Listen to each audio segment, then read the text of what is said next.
అందరికీ నమస్కారం. This is Aslam, correspondent of Apple high school.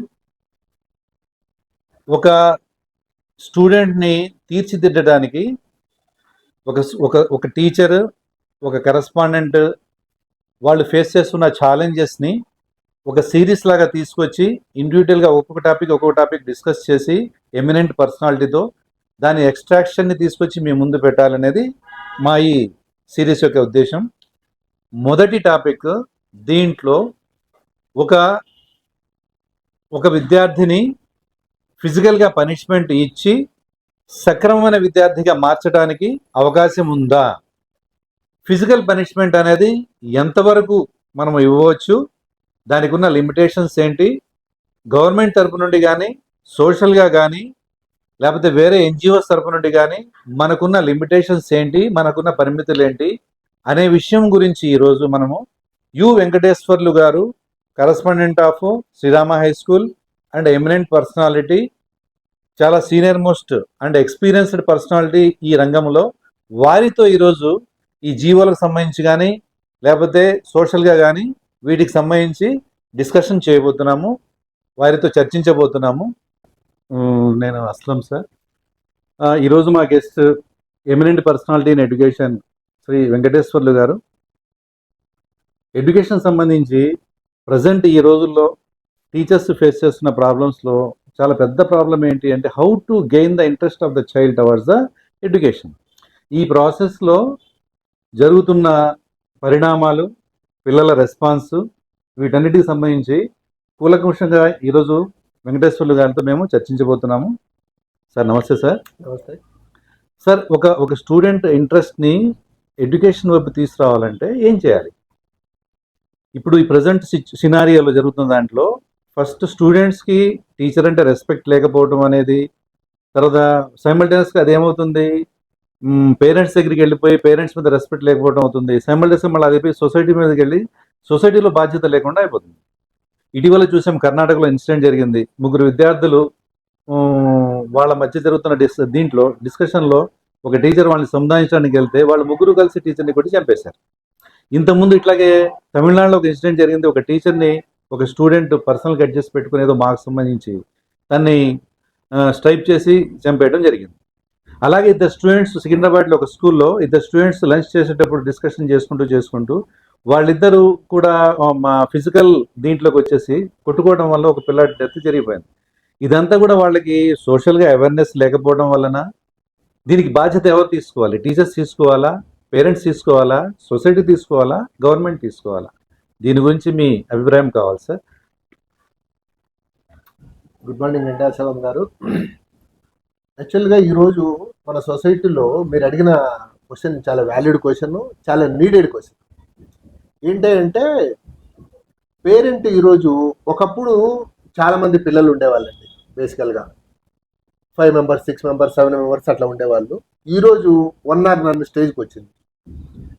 వాళ్ళకి ప్రేమకి డిసిప్లిన్కి ఒక లైన్ ఉంటుంది. ఆ లైన్ పేరెంట్కి తెలియకపోవడం ఒక మేజర్ ప్రాబ్లం. ఎలా అంటే ఇప్పుడు మీరు పిల్లల్ని అరే అన్నాం అనుకోండి, వాడు ఇంటికి వెళ్ళేసేసేసి రకరకాలు కలిపేసేసేసి నన్ను సార్ అరే అన్నాడు అని వాళ్ళ పేరెంట్ని తీసుకొస్తే, వాళ్ళ పేరెంట్ వస్తే 4 నేర్చుకొని వస్తారు. ఏం సార్ అరే అన్నారంట, మీకు ఎవరు ఇచ్చారు అదే అనగానే ఆ పిల్లల ముందు ఎప్పుడైతే టీచర్ను లేదా ప్రిన్సిపల్ని క్వశ్చన్ చేస్తారో, క్వశ్చన్ చేసినప్పుడు ఆటోమేటిక్ గా పిల్లలకి ఏం ఫీలింగ్ వస్తుంది అంటే వీళ్ళ కంట్రోల్లో మేము ఉండవలసిన అవసరం లేదని మా మమ్మీ డాడీ చెప్పారు అన్నటువంటి ఫీల్ లోకి పిల్లాడు వెళ్తాడు. అంటే వాని మొక్క స్టేజ్ లోనే పిల్లవాడిని తల్లిదండ్రులు ఏం చేస్తున్నారా అంటే you are not a subordinate, you are not a responsible person అన్నటువంటి మోటివ్ ను వాళ్ళు క్రియేట్ చేస్తున్నారు. అది తప్ప రైటా అన్నటువంటిది తర్వాత విషయం. ఫస్ట్ స్టార్టింగ్ లో మాకుంది ఒక పిల్లాడే సార్, మాకుంది ఒక్క అమ్మాయే సార్, మేము అల్లారు ముద్దుగా పెంచుతున్నాం సార్, మేము ప్రేమ పెంచుతున్నాం సార్.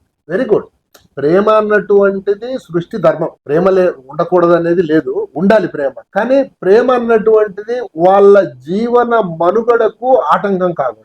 చట్టం ఏం చెప్తుంది అంటే నీకు స్వేచ్ఛ ఉంది. Every person they have the rights and duties. Rights and డ్యూటీలో నాకు రైట్ ఉంది కదా, నా చెయ్యి ఎంతవరకైనా ఊపోవచ్చు, కానీ నీ ముక్కు తగలకూడదు నా చెయ్య. మీ ముక్కు తగిలిందంటే మీ రైట్స్కి ఏమైనట్టు, నా డ్యూటీని నేను కరెక్ట్ గా చేయను. అలానే పేరెంట్ కూడా ఈ రోజు ఆలోచించాల్సినటువంటి మేజర్ రోల్ ఏంటి అంటే, టీచర్ దగ్గరికి వెళ్ళినప్పుడు టీచర్ ఏం చెప్తుంది, టీచర్ చెప్పింది మీరు వినాలి, టీచర్ అన్నటువంటి వాళ్ళు మీకు కావాల్సిన అన్ని అంశాలు ఇస్తారు అన్నటువంటిది వాళ్ళకి చెప్పాలి. ఇక్కడ ఇప్పుడు మనకు మాతృదేవోభవ, పితృదేవోభవ, Yes, అక్కడికి ఆచార్య దేవోభవ అనే ఒక నానుడి ఉంది కదా సార్. ఉమ్, ఇప్పుడు అది డైల్యూట్ అయిపోతుంది సార్. అవును. అది. అంటే ఇక్కడ మనకు బ్రాడ్ గా చెప్పాలంటే మీరు చెప్పినటువంటి అంశము మాతృదేవోభవ, దీనికి అర్థం ఏంటి అంటే ఈ శరీరాన్ని ఇచ్చిన ఓ అమ్మా నీకు వందనం అని అర్థం. పితృదేవోభవ, ఈ శరీరం పుట్టడానికి కారణమైనటువంటి ఓ నాన్న నీకు వందనం. రక్తపు ముద్దగా పుట్టినటువంటి నేను రత్నం ముద్దలా తయారు చేసేటువంటి గురువర్య నీకు వందనం. ఆచార్య దేవోభవ అంటే సృష్టిలో అందరూ ఒకే రకంగా పుడతారు, కానీ ఒక్కొక్కరు ఒక్కొక్క రకంగా ఫ్లైట్ అవుతున్నారు. ఎందుకు అలా ఫ్లాష్ అవుతున్నారు? వాళ్ళు చదువుకునేటువంటి విధానము, వాళ్ళ బిహేవియర్, వాళ్ళ యాప్టిట్యూడ్ వల్ల అందరూ ఒకే రకంగా ఉన్నప్పటికీ కొందరు ఎందుకు హై రేంజ్కి వెళ్తున్నారా అంటే వాళ్ళ మస్తిష్కంలోనికి వెళ్ళి ఉపాధ్యాయుడు వాళ్ళను ఒక మామూలు ముద్దని వజ్రపు ముద్దను తయారు చేసేటువంటి ఒక వినూత్నమైనటువంటి వ్యక్తి గురువు. అందుకనే మాతృదేవోభవ, పితృదేవోభవ, ఆచార్య దేవోభవ అన్నారు. శరీరాన్ని ఇచ్చినటువంటి అమ్మా నాన్న, శరీరాన్ని ఉన్నత స్థితికి తీసుకెళ్లేటువంటి ఉపాధ్యాయుడు. ఆ విషయాన్ని కరెక్ట్ గా ఈ రోజు మనం సొసైటీలోకి తీసుకెళ్ళలేకపోతున్నటువంటి మాట కూడా కొంతవరకు వాస్తవం. అంటే దీంట్లో పేరెంట్స్ రోల్ కూడా ఉందా? దీన్ని ప్రొజెక్ట్ చేయడానికి, గురువుని ప్రొజెక్ట్ చేయడానికి పేరెంట్స్ కూడా they are not playing proper role అని చెప్పి అనుకుంటున్నాం అంతే కదా. సృష్టిలో అత్యంత కీలకమైనటువంటి వ్యక్తి అమ్మ. ఎందుకంటే నేను చాలా సార్లు చెప్తున్నానండి ఈ విషయం. అమ్మ అంటే నిజం, నాన్న అంటే నమ్మకం, గురువు అంటే ఆయువు. ఈ మూడు చాలా ఇంపార్టెంట్ ఇష్యూస్ ఇవి. ఎలా అంటే ఆయువు అన్నటువంటి పదాన్ని, అంత గొప్ప స్థానాన్ని గురువుకి ఎందుకు ఇచ్చామో తెలుసా?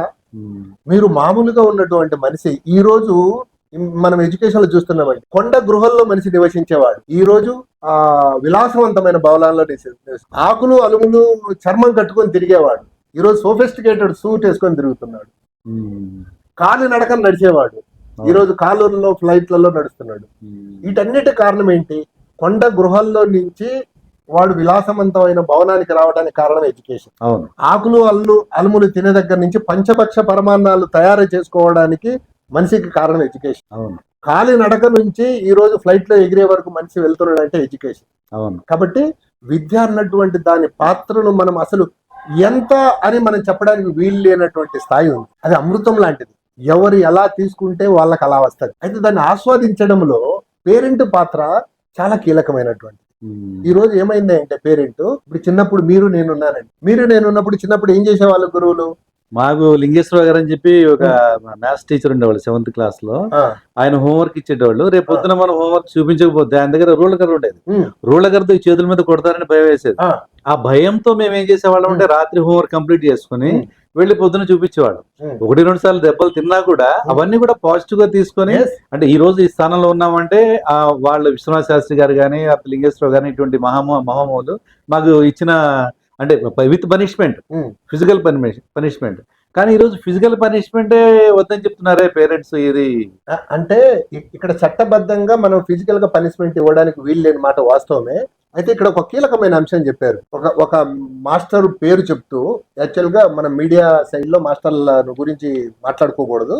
ఒక మాస్టర్ పేరు చెప్తూ ఏంటంటే ఎందుకు అలా జరుగుతుంది అంటే, మనిషికి చెప్పేటప్పుడు మనిషి వింటే వాడి ఆలోచన విధానం వల్ల మారచ్చు. ఒకవేళ మారకపోతే ఒక ఫిజికల్ గా ఏదైనా ఒక దెబ్బ వేస్తే అదేమవుతుందంటే నాకు దెబ్బ తగులుతుంది అన్నటువంటి ఒక భయంతో మారతాడన్నటువంటిది ఆ రోజు మీ మ్యాథ్స్ సార్ మాస్టర్ యొక్క మెయిన్ ఉద్దేశం. అది వాస్తవం కూడా ఆ రోజుల్లో. కారణం ఏంటి అంటే ఎవరి 10 years కి ఒకసారి విజయం మల్టిప్లై అవుతుంటది. నాకంటే మీరు 10 years చిన్నవాళ్ళు, మీకు నాకంటే బుద్ధి డబుల్ ఉంటది. నాకు 140 IQ ఉన్నట్లయితే నీకు 280 IQ ఉంటుంది.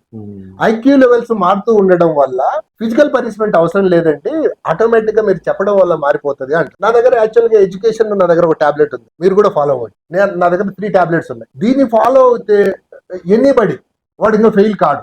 నెంబర్ 1 ఏంటి అంటే ఒకసారి చదవాలి, రాలే, 2 సార్లు చదవాలి, రాలే, వచ్చే వరకు చదవాలి. దట్స్ ఇట్, అంతే. ఇదే టాబ్లెట్. ఎంత ఈజీగా చూడండి. అంతవరకు చదవాలి అంటే వాడిని కూర్చోబెట్టాలి, వాడి అట్మాస్ఫియర్ క్రియేట్ చేయాలి, ఇవన్నీ చేయాలంటే ఒక టీచర్ తో సాధ్యం కాదు. పేరెంట్ కోఆపరేషన్ లేకుండా ఒక టీచర్ తో సాధ్యం కాదేమో కదా సార్ అది. అది మీ మాట నేను పూర్తిగా అంగీకరిస్తున్నానండి. కాకపోతే ఇక్కడ ఒక ప్రాబ్లం ఉంది. భారతదేశం అన్నటువంటిది విశాలమైనటువంటిది. 142 crores, 142 కోట్ల మంది ఉన్నారు జనాభా. వీళ్ళల్లో మోస్ట్ ఆఫ్ దెమ్ వాళ్ళకి ఏంటి అంటే చదువు యొక్క విలువ కంటే కూడా దానివల్ల ఏం జరుగుతుంది అన్నటువంటి ఒక ఇది అవగాహన లేకపోవడం వల్ల ఒక చిన్న ప్రాబ్లం. అది మేము పిల్లవాడిని సున్నితంగా పెంచుతున్నాం అనుకుంటున్నారు కానీ సుంఠం చేస్తున్నారని తెలుస్తలేదు. ఆ సున్నితత్వానికి సుంఠతత్వానికి ఒక తేడా ఉంది. సున్నితంగా పెంచడం అంటే ఏంటి అంటే అభివృద్ధి చెందడానికి వాడికి కావాల్సిన సౌకర్యాలను కల్పించడాన్ని సున్నితత్వం అంటారు. సుంఠం చేయడం అంటే వాడికి ఏమి రాకుండా చేయడం అన్నమాట. లేజీగా తయారు చేయడం, లేజీగా చేసేయడం, తర్వాత ఇట్లా ఓవర్లుక్ అవ్వడం, వాడు ఎస్కేప్ అవుతున్నప్పుడు వాడిని కోఆపరేట్ చేయడము, టీచర్ నుండి వాడిని దూరం చేయడం, ఒక విధంగా సోషల్ గా వాళ్ళ బాండింగ్ ని దూరం చేయడం, వీటన్నిటిలో కొంత రోలు ఇది పేరెంట్స్ కూడా ఉంది దాంట్లో. తప్పకుండా ఉంది. ఇప్పుడు మనకి ఎడ్యుకేషన్ సిస్టమ్ లో మనం చూసినట్లయితే 4 రకాల స్కూళ్ళు ఉంటాయి. ఒకటి ఏంటంటే కార్పొరేట్ స్కూల్స్. ఈ కార్పొరేట్ స్కూల్స్ అన్నటువంటివి ఈ రోజు కేవలము వాళ్ళకి ఎంత వచ్చింది ఎంత పోయింది బిజినెస్ అన్నమాట. ఆ కార్పొరేట్ సెక్టార్ లో ఉన్నటువంటి వాళ్ళందరూ ఈ క్రీమ్ పిల్లలందరూ అక్కడికి వెళ్తారు. తర్వాత కమర్షియల్ స్కూల్స్ అంటే వాళ్ళకు విపరీతమైనటువంటి డబ్బు ఉంటుంది. ఎంత డబ్బు ఉందో వాళ్ళకి తెలియనటువంటి స్థితిలో ఉంటుంది అలాంటి స్కూల్స్, కమర్షియల్ స్కూల్స్. తర్వాత మనలాంటి బడ్జెట్ స్కూల్స్. ఈ బడ్జెట్ స్కూల్స్ అన్నటువంటి వాటిల్లో మెయిన్ విషయం ఏంటంటే ఈ చదువే వాళ్ళకి ఇన్వెస్ట్మెంట్. ఈ బడ్జెట్ స్కూల్లో చదివే పిల్లవాడికి వాడి చదివే ఇన్వెస్ట్మెంట్. అక్కడ ప్రాబ్లం ఫేస్ చేస్తున్నాయి ఈ బడ్జెట్ స్కూల్స్. గవర్నమెంట్ స్కూల్స్ అంటే అక్కడ ఇప్పుడు మన తెలంగాణ స్టేట్ తీసుకున్నట్లయితే 52% బయట ఉన్నారు. ఓన్లీ 48% మాత్రమే గవర్నమెంట్ స్కూల్లో ఉన్నారు. మిగిలిన వాళ్ళందరూ 52% బయట ఉన్నారు కదా. దాదాపు 60 లక్షల మంది ఉన్నారండి మన దగ్గర పిల్లలు సబ్జెక్టు కరెక్షన్. 32 లక్షల మంది ప్రైవేట్ స్కూళ్ళలో ఉన్నారు.